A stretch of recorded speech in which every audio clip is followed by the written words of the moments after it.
بسم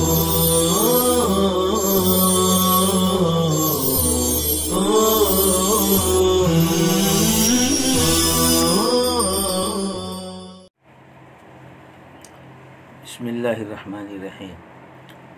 الحمدللہ رب العالمین والصلاة والسلام علی سید المرسلین وعلی آلہ واصحابہ الطیبین الطاہرین اما بعد قیل یا رسول اللہ فالخیل قال فالخیل ثلاثہ ہی لرجل وزر وہی لرجل ستر وہی لرجل اجر الی آخر الحدیث۔ عزیز طلبہ، مانعین زکوٰۃ کے عذاب کی تفصیل بیان ہو رہی تھی۔ پہلے سونے چاندی کے بارے میں حضور نے بتایا، پھر صحابہ کے پوچھنے پر اونٹ کے بارے میں بتایا، پھر صحابہ کے دریافت کرنے پر گائے اور بکریوں کے بارے میں بتایا کہ اگر ان میں زکوٰۃ نہیں ادا کرتا ہے تو کس طرح کا عذاب ہوگا۔ آگے صحابہ نے حضور سے گھوڑے کے بارے میں سوال کیا۔ قیل یا رسول اللہ، اللہ کے رسول، گھوڑے کا کیا حکم ہے؟ یعنی گھوڑے میں زکوٰۃ دینے اور پھر زکوٰۃ نہ دینے پر عذاب کے آنے کی تفصیل کیا ہے؟ حضور نے کہا کہ فالخیل ثلاثہ، کہ گھوڑے کی 3 قسمیں ہیں۔ اب سوال پیدا ہوتا ہے کہ صحابہ نے تو حضور سے گھوڑوں کے زکوٰۃ کی تفصیل معلوم کرنی چاہی تھی کہ گھوڑوں کا کیا حکم، اور آپ نے گھوڑوں کی تقسیم فرمانی شروع کی کہ گھوڑے 3 قسم کے ہیں۔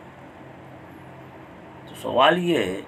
کہ صحابہ کا سوال تو گھوڑوں کی زکوٰۃ اور حقوق اللہ سے متعلق تھا کہ گھوڑے میں اللہ کا حق کیا ہے، اور آپ نے وہ جواب نہ دے کر کے قسمیں بیان فرمائی۔ آپ کا یہ جواب کیوں ہوا؟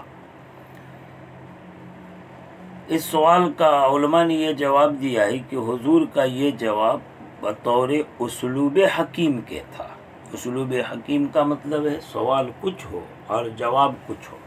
سوال دیگر جواب دیگر۔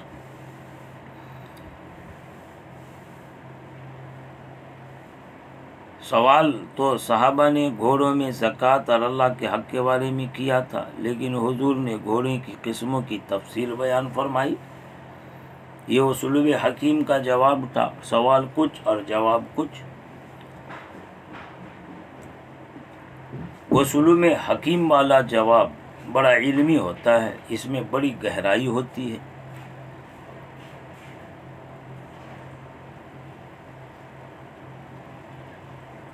بھلے جواب سوال کے موافق نہ ہو، لیکن سائل کے حال کے موافق، یا جو سوال کیا گیا یہ زیادہ اہم نہیں ہے، جو جواب دیا جا رہا ہے وہ زیادہ اہم ہے، اس سے متعلق سوال ہونا چاہیے تھا۔ یہ اسلوب حکیم ہے، سوال کچھ جواب کچھ۔ البتہ اس اسلوب حکیم کی توجیہ بیان کرنے میں شوافی اور احناف کا اختلاف ہے۔ شوافی حضرات فرماتے ہیں کہ یہ جواب اسلوب حکیم کا جو حضور نے دیا، مطلب یہ ہے کہ تم لوگ گھوڑوں کی زکوٰۃ کے بارے میں سوال نہ کرو، کیونکہ گھوڑوں میں کوئی زکوٰۃ نہیں ہے۔ یہ شوافی کا مذہب ہے، اس لیے انہوں نے یہ توجیہ فرمائی۔ گھوڑوں کی زکوٰۃ کے بارے میں سوال نہ کرو، گھوڑوں میں کوئی زکوٰۃ نہیں ہے، بلکہ یہ سوال کرو کہ گھوڑوں کے پالنے میں فائدے کیا ہے، نقصان کیا ہے۔ تو سن لو، گھوڑوں کی 3 قسمیں ہوتی ہیں، پالنے والوں کے لیے فائدے، یہ نقصان ہوتے ہیں۔ احناف نے اسلوب حکیم کی دوسری توجیہ فرمائی۔ انہوں نے کہا کہ تم لوگ گھوڑوں میں صرف زکوٰۃ کے بارے میں سوال نہ کرو، کہ گھوڑے میں زکوٰۃ تو واجب ہے ہی، لہذا صرف زکوٰۃ کے بارے میں نہ پوچھو، بلکہ اس کے ساتھ ساتھ گھوڑوں میں اس کے مالک کے لیے کیا کیا فوائد، کیا کیا نقصانات ہیں، ان باتوں کے بارے میں بھی سوال کرو، ان کے بارے میں بھی پوچھو۔ تو سن لو کہ گھوڑوں کی 3 قسمیں ہوتی ہیں۔ غرض اسلوب حکیم کی توجیہ شوافی نے کچھ اور کی، ان کے اعتبار سے گھوڑوں میں زکوٰۃ نہیں ہے، اور اسلوب حکیم کی توجیہ احناف نے کچھ اور کی، اور ان کے مذہب کے اعتبار سے گھوڑے میں زکوٰۃ ہے۔ اب گھوڑوں میں زکوٰۃ ہے نہیں ہے، آگے مستقل روایت آ رہی ہے، وہاں پر اس پر تفصیل سے کلام ہوگا، دونوں کے مسلک اور پھر دلائل کو بیان کیا جائے گا۔ بہرحال حضور نے گھوڑے کی 3 قسمیں بیان فرمائی۔ فرمایا گھوڑے 3 ہیں، ایک وہ گھوڑا جو آدمی کے لیے یعنی جس نے پالا اس مالک کے لیے وزر ہے، گناہ ہے،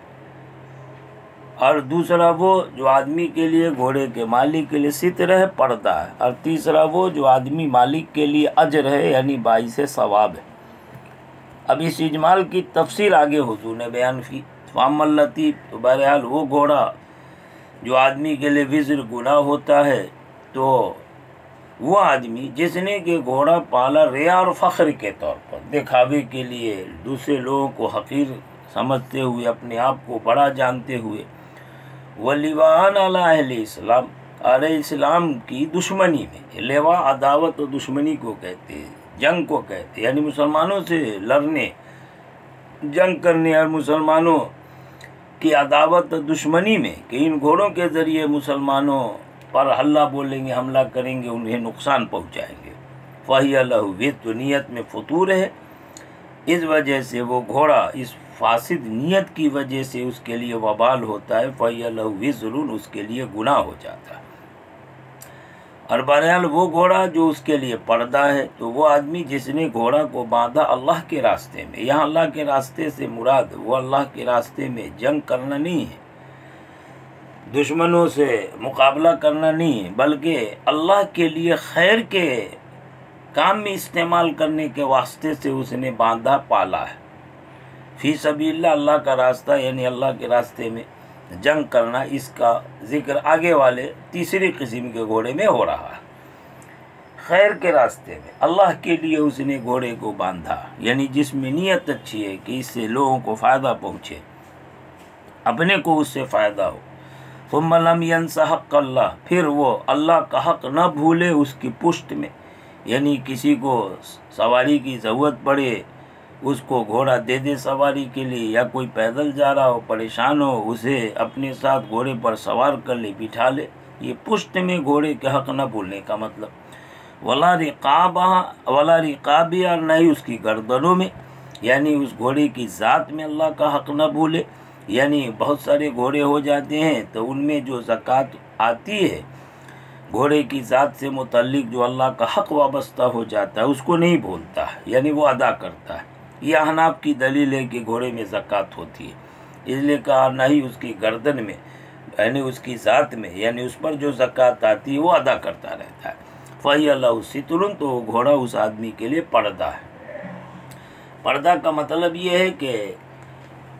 نیک نیتی کے ساتھ اس نے گھوڑے کو باندھا ہے، تو اس کی وجہ سے اس کی بہت ساری خطاؤں غلطیوں پر اللہ پردہ کر دے گا۔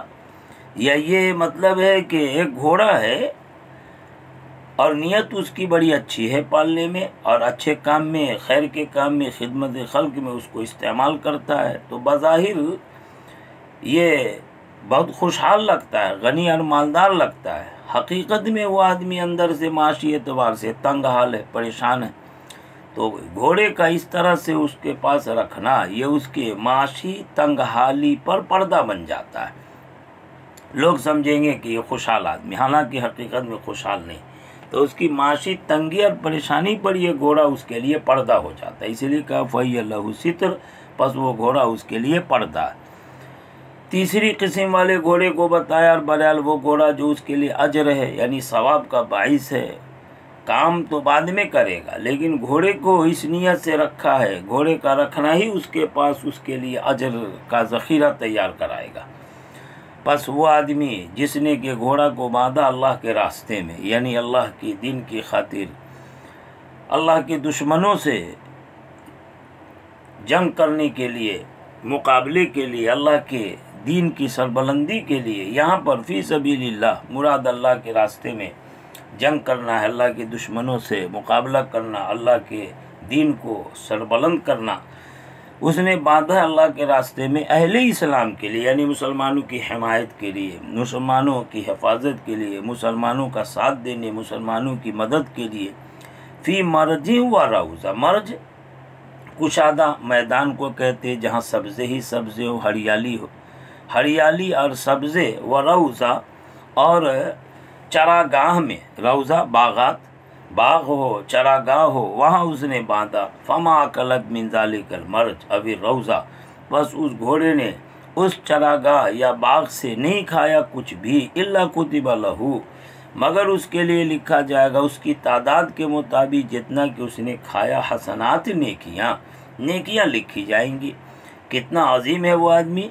کہ اس گھوڑے کو اچھی نیت سے باندھا تو وہ گھوڑا جو بھی کھائے گا پیے گا وہ سب کے برابر اس کو اجر و ثواب ملے گا۔ اتنی نہیں، کھا پی کر کے جو گھوڑا لید کرے گا، پیشاب کرے گا، اس کے برابر بھی اس کے لیے نیکیاں لکھی جائیں گی۔ یہ اچھی نیت کی برکت ہے۔ بس انہوں نے نہیں کھایا اس چراگاہ یا باغ سے کچھ بھی، مگر اس کے لیے اس کی تعداد کے مطابق نیکیاں لکھی گئی، ما اکلت، جتنا کہ اس گھوڑے نے کھایا۔ وَكُتِبَ لَهُ عَدَدَ ارواسیہ و ابوال حسنات، اور اس کے لکھی جائیں گی نیکیاں اس کی تعداد کے مطابق جو اس نے لید کیا اور پیشاب کیا۔ روس کی جمع ارواس اور بول کی جمع ابوال، لید اور پیشاب۔ ولا تقطعوا تیوالہ، تیول بڑی رسی کو کہتے ہیں جس کا ایک کنارہ کسی کھوٹی میں باندھے اور دوسرا کنارہ گھوڑے کی گردن یا پاؤں میں باندھے اور اس میں گھوڑا بندھا رہے، اور لمبی رسی ہے اور وہ پورے میدان کو گھومتا رہے ادھر ادھر، اس کو رسی توڑ کے آگے والے چارے چرنے کی ضرورت نہ پڑے، آگے چارے چرنے کے لیے رسی توڑنے کی ضرورت نہ پڑے، بلکہ اتنی رسی باندھا ہے کہ آرام سے لمبا چوڑا چکر کاٹ لیتا ہے۔ کہتے ولا تقطعوا تیوالہ، اور وہ نہیں کاٹتا، نہیں توڑتا اپنی رسیوں کو۔ فاستنت شرفہ او شرفین، پس وہ دوڑ لگاتا ہے ایک میدان یا دو میدان کا، یعنی لمبی رسی باندھتا ہے اور ایسی بدے بدے وہ لمبے میدان، ایک دو میدان کو گھوم پھر لیتا ہے اور سارے چراگاہ کو چرتا رہتا ہے، کھاتا رہتا ہے۔ تو ایسا نہیں کرتا، مگر اس کے لیے بھی اللہ پاک نیکیاں لکھتے ہیں۔ فاستنت، استنان تیز دوڑنے کو کہتے، شرف بلند جگہ کو کہتے، ٹیلا وغیرہ، مراد یہاں پر میدان ہے، اور وہ نہیں توڑتا کاٹتا اپنی رسی کو، پس وہ رسی توڑ کے ایک میدان یا دو میدان کا چکر لگا لے، دوڑ لگا لے اور گھوم گھوم کر کے چارہ چرے، مگر اللہ پاک اس کے لیے لکھتے ہیں اس کے نشان قدم کی تعداد کے مطابق، یعنی جتنے قدم وہ اٹھائے گا یہاں وہاں میدان تک گھومنے پھرنے میں، وہ سارے قدم کے برابر اللہ پاک اس کے لیے نیکیاں لکھ دیں گے۔ اس کے آثار، اثر کی جمع ہے، نقش قدم کہتے ہیں، اس کے قدموں کی تعداد کے مطابق۔ وارواسیہ، اور ایسی گھومتے گھومتے دوڑتے چلتے وہ جتنی لید وغیرہ کرے گا، گھوڑوں کی عادت ہے دوڑتے چلتے ہوئے لید بھی کر لیتا ہے، کہتے ہیں، اور اس کی لیدوں کی تعداد کے برابر اللہ پاک اس کے لیے نیکیاں لکھتے ہیں۔ ولا مر بہا صاحبھا، یہ تو کھانے کے متعلق، اور آگے گھوڑے کے پینے سے متعلق فرماتے ولا مرہ، اور نہیں گزرتا گھوڑے کو لے کے صاحب ہوا، گھوڑے والا، گھوڑے کا مالک، اللہ نہرین، کسی نہر کے پاس سے، فشربت منہ، پس وہ گھوڑا اس میں سے کچھ پانی پی لیتا، ولا یرید و یسقیہ، حالانکہ گھوڑے والا اس کو پلانے کا ارادہ بھی نہیں کرتا۔ کتنا عظیم اجر و ثواب ہے کہ گھوڑے کو اتنی اچھی نیت سے اللہ کے دین کی سربلندی کے لیے پال رکھا، تو اس گھوڑے پر جب اتنی فضیلت ہے، بتاؤ اس گھوڑے والے کی اور اس کے عمل کی اور کتنی فضیلت ہو سکتی ہے۔ اعلاء کلمت اللہ کے لیے اللہ کے دشمنوں سے مقابلہ کرنا، جنگ کرنا۔ فرماتے ہیں پس وہ گھوڑا پیتا ہے اس نہر سے، اور وہ گھوڑے والا نہیں ارادہ رکھتا تھا اس کو پلانے کا، تب بھی اللہ پاک اس کے لیے لکھتے ہیں اس کی تعداد کے مطابق نیکیاں، جتنا کہ پانی پیا، قطرہ قطرہ جتنا پانی اس نے پیا تھا، اللہ اس کے برابر اس گھوڑے والے کے لیے نیکیاں لکھ دیتے ہیں۔ اب اندازہ لگائیں، جب وہ ایسی گزرا تھا اتفاقی طور پر نہر کے پاس سے، گھوڑے نے ایسی پانی پی لیا، اس کے پلانے کا ارادہ بھی نہیں تھا، تب اتنا اجر و ثواب ہے، تو اچھی نیت سے گھوڑا پالے اور اسے پلانے کے لیے نہر پہ لے جائے اور خود اپنے ارادے سے اس گھوڑے کو پانی پلائے تو اس کو اور کتنا اجر و ثواب مل سکتا ہے۔ کہتے یار نہیں گزرا اس گھوڑے کو لے کر گھوڑے والا کسی نہر کے پاس سے، بس اس میں سے وہ پانی پیا، اور وہ آدمی اس کو پانی پلانے کا ارادہ بھی نہیں رکھتا تھا، مگر اللہ نے لکھ دیا اس کے لیے اتنی تعداد میں نیکیاں شربت جتنے کہ اس نے پانی پیا۔ یہ تو گھوڑے سے متعلق حضور نے تفصیل بیان کر دی۔ قیل یا رسول اللہ، حضور سے صحابہ کرام نے پوچھا اللہ کے رسول، فل حمر حمار کی جمع اور گدھے یعنی گدھوں کے بارے میں کیا حکم ہے؟ تو حضور نے کہا ما انزل علیہ، مجھ پر نازل نہیں کی گئی حمر گدھوں کے بارے میں کچھ بھی، مگر یہ آیت فاضہ جو منفرد ہے، انوکھی آیت ہے، الجامعہ، اور بہت سارے خیر کی باتوں کو جامع ہے، جس میں انسان جانور سب شامل ہو جاتے ہیں، وہ جامع آیت ہے۔ فَمَن يَعْمَلْ مِثْقَالَ ذَرَّةٍ خَيْرًا يَرَهُ، کہ جو کوئی خیر کے ایک ذرہ کے برابر بھی، معمولی حقیر چھوٹی چوٹی کے برابر بھی نیک خیر کا کام کرے گا، یَرَهُ، تو اس کو دیکھ لے گا، یعنی اس پر بھی اس کو اجر و ثواب ملے گا قیامت میں۔ اور جو کوئی